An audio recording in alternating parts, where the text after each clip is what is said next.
Eu irei apresentar para vocês nesse vídeo um mapa conceitual falando sobre os impactos dos projetos agropecuários na Amazônia. Gigantes empresas nacionais e transnacionais que exploram recursos minerais amazônicos, cobiçados mundialmente, têm um prêmio a mais para ampliar seus lucros e sua exploração. Esse prêmio são os incentivos fiscais concedidos pela Superintendência do Desenvolvimento da Amazônia, a SUDAM. Os incentivos na Amazônia estão completando 56 anos esse ano. Eles tiveram início em 1963, com a Lei nº 4.216. Apesar dos sucessivos escândalos e dos seus fracassos colhidos por esta política de incentivos fiscais, ela se manteve com algumas alterações. Se manteve até os dias de hoje. As datas para aceitação dos projetos pela SUDAM foram sendo sucessivamente renovadas por decretos, mesmo durante o período de extinção da SUDAM, que foi no período do governo Fernando Henrique Cardoso. Com a recriação da SUDAM pelo governo Lula em 2007, os incentivos se mantiveram, sem revisão aprofundada dos seus objetivos e do seu modus operandi.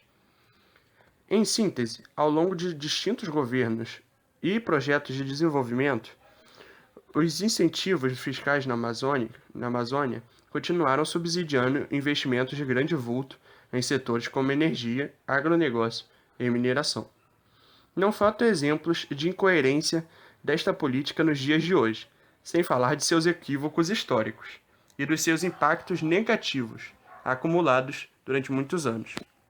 Mas atualmente, assim como antes, ele segue impulsionando investimentos de grande vulto em setores como energia, agronegócio e mineração, como se a Amazônia precisasse de estímulos adicionais para a exploração de seus cobiçados recursos naturais.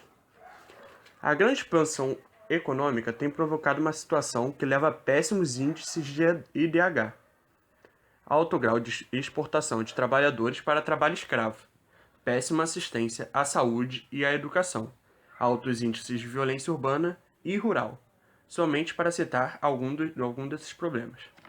Ao invés do desenvolvimento, os projetos geram concentração de terras e a violência, e a miséria no campo, o inchaço urbano e maior concentração de renda. O que temos ao longo das últimas décadas são ações de cooptação de lideranças locais, manipulação de informações e pessoas, imposição de ações apresentadas como irreversíveis. Os grupos sociais locais e os povos tradicionais são em grande medida percebidos por planejadores estatais e privados como grupos arcaicos, ultrapassados, destinados à extinção. Dessa forma, sua fala, quando existe, é desqualificada, desconsiderada ou tomada como folclórica. Podemos destacar os projetos econômicos na Amazônia, tem como um dos efeitos mais imediatos a grande circulação de riquezas, acompanhada, quase sempre, por tentativas de deslocamentos compulsórios de grupos sociais e povos tradicionais para a apropriação de seus territórios, o que tem gerado uma grande quantidade de conflitos territoriais, fundiários e ambientais. Apesar das grandes mudanças sociais e paisagísticas, em toda a Amazônia existem importantes iniciativas de resistência e proposição de alternativas ao modelo econômico dominante. Vários movimentos sociais, organizações religiosas, organizações de povos indígenas têm buscado fazer ouvir a sua voz, expressado veementemente suas insatisfações e denunciado as injustiças que sofrem. Podem ser destacados os conflitos nos quais se confrontam, de um lado, agentes do agronegócio e da pecuária extensiva, especuladores imobiliários no campo e na cidade, madeireiros, grandes projetos industriais, projetos estatais e privados de infraestrutura, como hidrelétricas, termoelétricas, estradas de ferro e de rodagem, portos e aeroportos, além das mineradoras. Do outro lado, nós temos os poceiros, os povos indígenas, quilombolas, seringueiros, ribeirinhos, quebradeiros de coco, agricultores, pescadores, moradores de periferias urbanas. A concentração de trabalhadores sem emprego e sem terras nas periferias das cidades estão levando a um inchaço urbano, com a destruição de fontes de água e desmatamento, violência urbana e vulnerabilização dos trabalhadores à superexploração do trabalho e ao trabalho escravo. Em toda a região, pessoas continuam a sair do campo em busca de trabalho fora de seus locais de origem, pois têm o acesso à terra impedido pelo latifúndio, com grandes extensões de terras, e pelo agronegócio, que não gera emprego nem renda.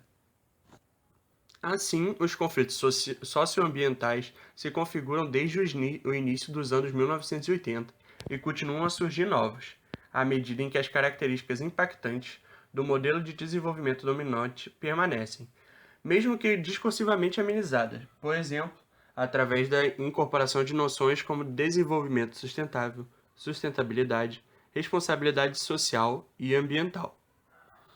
A principal contradição do Estado brasileiro em relação à mineração e à exploração dos recursos minerais é que o Estado consiste em atuar na região como uma economia de enclave, isto é, mais riqueza é produzida ou passa pela região.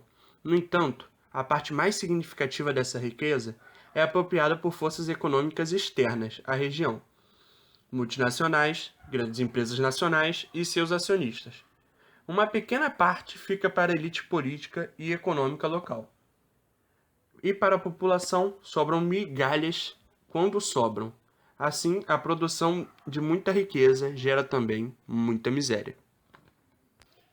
Avaliando os efeitos dos grandes projetos na Amazônia, chama a atenção para o fato de que a instalação de um grande projeto altera tão fortemente a configuração regional que gera uma situação semelhante àquela de um período pós-guerra. Para piorar a situação, quando esses projetos são desativados, seja pelo esgotamento de determinado recurso natural, como minério, solo, madeira e etc., seja pela falta de interesse empresarial em manter alguma atividade industrial ou agropecuária. Nenhuma riqueza fica na região, somente as consequências ambientais negativas e a desestruturação social. Assim, podemos dizer que o atraso da região não é devido à falta de desenvolvimento, mas sim uma consequência do próprio desenvolvimento. Em relação aos indígenas e à terra que eles ocupam, é importante repetir e sublinhar que a região amazônica é o lar de centenas de povos tradicionais, como já reconheceram cientistas, entre eles a cientista Elinor Ostrom, Prêmio Nobel. Por sua forma tradicional de vida, esses povos mantêm a floresta em pé e os rios limpos, apontando para o futuro da sustentabilidade no nosso planeta. Suas formas de gestão de recursos naturais têm muito a ensinar à nossa civilização urbana.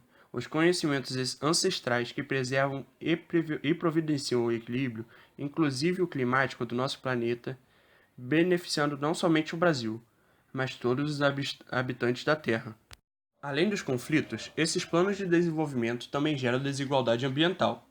Desmatamento de grandes áreas para a implantação de fazendas de gado bovino e de monocultura, como soja, milho e eucalipto, as quais deixam a terra em processo de desertificação, além da contaminação dos arredores por agrotóxicos e corretores de solo e outros poluentes.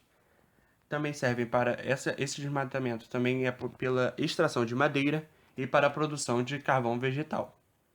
O desmatamento na Amazônia brasileira tem como principais causas diretas a pecuária, a agricultura de larga escala e a agricultura de corte e queima.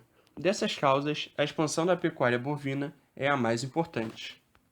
Na medida em que as atividades econômicas tradicionais, como a pesca artesanal, o extrativismo vegetal e a agricultura familiar tradicional, são substituídas por atividades de dimensão empresarial que exigem mobilização de grandes quantidades de terra, pessoas e ambientes, o desmatamento só aumenta. Além de tudo isso, o desmatamento também afeta o clima. Uma mudança climática que venha a matar essa floresta, ou mesmo que o homem venha cortar essa floresta, vai fazer com que grande parte do carbono acabe indo para a atmosfera, intensificando ainda mais o efeito estufa, aquecimento global e as mudanças climáticas. Uma árvore de grande porte coloca cerca de 300 litros de água por dia na atmosfera. Sua retirada não atinge somente a Amazônia, mas todas as outras regiões para onde a água são transportadas pelo vento. Tivemos no Brasil cerca de 600 mil quilômetros de terras desmatadas em 30 anos. A floresta amazônica deve ser compreendida como controladora do regime climático das regiões mais densamente povoadas do Brasil. Sem a floresta, praticamente todo o país seria um clima semiárido, com chuvas escassas, raramente mais intensas, porém associadas a temporais. Tal cenário certamente seria prejudicial para um grande contingente populacional e para o meio ambiente como um todo, e com graves problemas socioambientais e econômicos principalmente. Estudos mais recentes mostram também que a floresta, dada sua alta densidade de cobertura e grande extensão territorial, bloqueia a formação de ventos fortes, evitando o surgimento de grandes tempestades em formas de furacões. No entanto, o desmatamento progressivo da floresta e a degradação decorrente dessas atividades exploratórias na região estão destruindo essa capacidade de regulação climática da Amazônia, o que pode nos levar a mudanças abruptas e profundas no clima do continente, como, por exemplo, a prolongada estiagem de São Paulo, que passou-se na época de 2014. Olhar para a questão do desmatamento apenas através das taxas anuais é uma ilusão destrutiva. O mais importante é olhar para a destruição agregada da floresta, e nesse caso, os números são assustadores. Em 40 anos, o Brasil desmatou 762.979 km². O território equivale a 3 estados de São Paulo e a 2 Alemanhas.